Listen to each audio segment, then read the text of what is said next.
Welcome to Christian Pioneers, brought to you by Yahweh Healing Hearts Ministries. Narrated by Stuart Craner. Thank you all for watching. God bless you.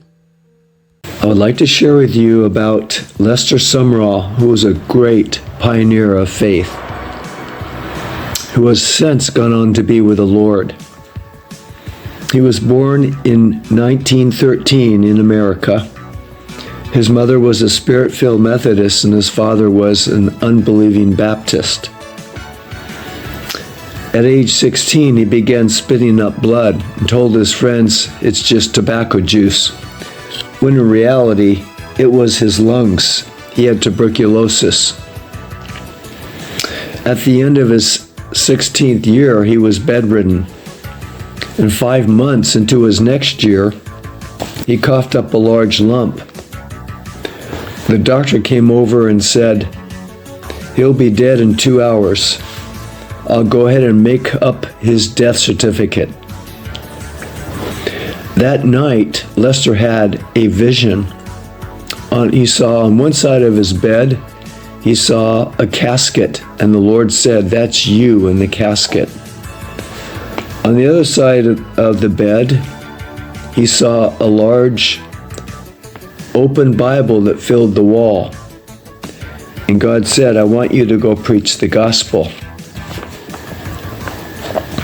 So God said, "Do you want death or do you want to preach the gospel?" Now that was a tough one because most 17-year-olds don't want to die and they don't want to preach the gospel. But Lester finally said, "Okay, Lord, I'll go preach the gospel." The next morning, when Lester awakened, he felt great. He hadn't felt this good in a long time. So he had not coughed up any blood on his pillow. So Lester went out for the next 3 weeks and had fun. He did what any 17-year-old would do with plenty of time on his hands. He went fishing with his buddies, did all kinds of things. At the end of 3 weeks,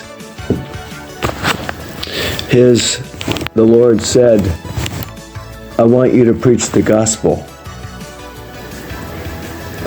And Lester said, "Okay, Lord," hesitantly.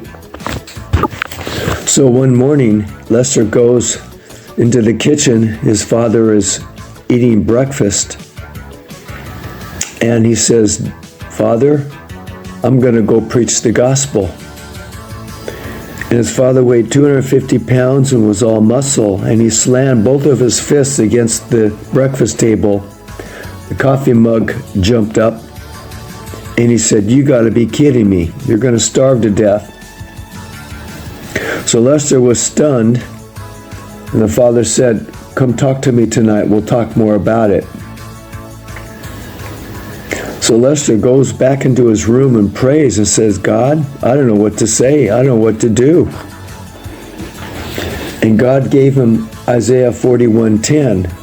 Lester did not know scripture that well, but he found Isaiah 41:10, and it read, "Fear not, for I am with you. Be not dismayed, for I am your God. I will strengthen you, yes, I will help you. I will uphold you with my righteous right hand." And as he read that scripture, it was as though a spirit of fear was plucked out of him. And he said he has not experienced that since then. And so, the first one he said, America will depart from the faith. It will depart from the faith of its fathers. It will depart from the fundamental churches. Pagan religions will take root in America and will flourish there. I said, "Oh God, no. How could they? Demon worship and satanic worship will become prominent in America." And I said, "Lord, how could that be? Terrible and awful spirit of rebellion in America. A spirit of rebellion." Far, homosexuality has been something behind the doors. He said it is a spirit that comes upon a man that will make him lust for the body. My dog is nervous, and my dog can't stand it, and I have to give him sex. And when I give him sex, then he becomes normal again. And bestiality will become a prominent thing in America. Oh,